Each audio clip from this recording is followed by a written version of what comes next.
Simple and tasty மீன் குழம்பு recipe என்னோட ஸ்டைலில் எப்படி பண்ணலான்னு பார்க்கலாங்களா? 15 பல் சின்ன வெங்காயம், ஒரு பெரிய வெங்காயம், 10 பல் பூண்டு உரிச்சு எடுத்து வச்சுக்கோங்க. ஒரு நெல்லிக்காய் சைஸ் புளியும் கரைச்சி எடுத்து வச்சுக்கோங்க. இது கூட 4-5 தக்காளி.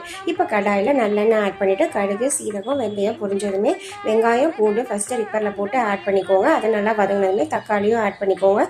இது கூட வந்துட்டு 1/4 டீஸ்பூன் மஞ்சள்தூள், ஒரு 3 டீஸ்பூன் வந்துட்டு குழம்பு மிளகாத்தூள் ஆட் பண்ணிக்கோங்க. உப்பை ஆட் பண்ணிவிட்டு கருவேப்பிலையும் ஆட் பண்ணி நல்லா கொதிக்க விடுங்க தண்ணி விட்டு. இது நல்லா கொதிச்சு வந்தோடனே புளி கரைச்சி வச்சுருந்தா அதுதான் ஆட் பண்ணிக்கோங்க. இப்போ அவ்வளோதாங்க. நான் இந்த வேலை தான் பண்ணுவேன், ஆனால் ரொம்ப டேஸ்ட்டாக இருக்குங்க. இப்போ வந்து மீனெல்லாம் நல்லா வாஷ் பண்ணி வச்சுருந்ததை ஆட் பண்ணிவிட்டு ஒரு 5 மினிட்ஸ் சிம்லேயே வச்சு வேக விடுங்க. அவ்வளோதான். லாஸ்ட்டாக கொத்தமல்லி கருவேப்பிலை போட்டு இறக்குனிங்கன்னா சூப்பரான மீன் குழம்பு ரெடி. இது நான் வந்துட்டு நைட் டின்னருக்கும் சேர்த்தியே பண்ணிட்டேன். இதை வந்துட்டு நீங்கள் அடுத்த நாள் வச்சு சாப்பிடணும், இன்னும் டேஸ்ட் கூடுதலாக இருக்கும்.